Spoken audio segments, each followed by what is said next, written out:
ಅಂತ ಸಮಯದಲ್ಲಿ ಏನ್ ಮಾಡ್ಬೇಕು? ಬ್ಯಾಕ್ ಟಚ್ ಅನಿಸ್ತದೆ, ಅನಿಸ್ತದ ಇಲ್ಲ? ಅನಿಸ್ತದೆ. ಅವಾಗ ನೀವೇನ್ ಮಾಡ್ಬೇಕು? ಸಹಿಸ್ಬೇಕಾ? ಏನ್ ಮಾಡ್ಬೇಕು? ಪ್ರೊಟೆಸ್ಟ್ ಮಾಡ್ಬೇಕಲ್ಲ. ಪ್ರೊಟೆಸ್ಟ್ ಅಂದ್ರೆ ಏನು? ಪ್ರೊಟೆಸ್ಟ್ ಮಾಡೋದು ಅಂದ್ರೆ ಅರ್ಥ ಏನು? ವಿರೋಧ ಮಾಡಬೇಕು, ಹೌದಾ ಇಲ್ಲ? ಯಾಕೆ ನಾನು ಕೈ ಸಿಗ್ತೀಯಾ ಅಂತ ಬೈತೀವಿ, ಯಾಕೆ ನಾನು ಹಂಗೆ ಹಿಡ್ಕೊಳ್ತೀಯ ಅಂದ್ರೆ ಪ್ರೊಟೆಸ್ಟ್ ಮಾಡೋದನ್ನ ಕಲಿಬೇಕು ಫಸ್ಟ್. ಎಲ್ಲದಕ್ಕೂ ಎಸ್ ಎಸ್ ಅನ್ನಬಾರ್ದು, ನೋ ಅನ್ನುವಂಥದ್ದನ್ನ ಹೆಣ್ಣು ಮಕ್ಕಳು ಬೆಳೆಸ್ಕೊಳ್ಬೇಕು.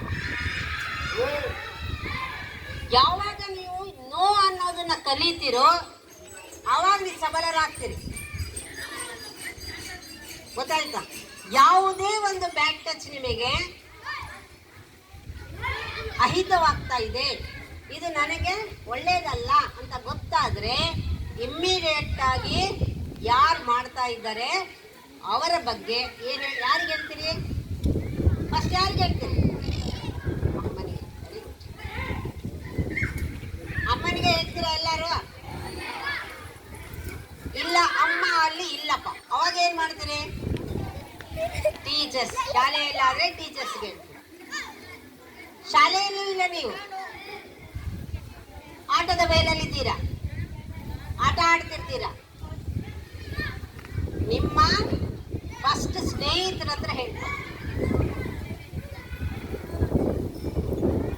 That is most important. ಈಗ ಒಂದು ಇಲ್ಲಿದ್ರೆ ಚಿತ್ರದ, ನಾನು ಬಹಳಷ್ಟು ಎಲ್ಲ ವಿಷಯಗಳನ್ನ ಹೇಳಕ್ ಇಷ್ಟ ಆಗ್ತಿಲ್ಲ, ಆದ್ರೆ ಇಲ್ಲಿ ಕೆಲವು ವಿಷಯಗಳನ್ನ ಫೋಕಸ್ ಮಾಡಕ್ಕೆ ಹೇಳ್ತೀನಿ ಅಷ್ಟೇ.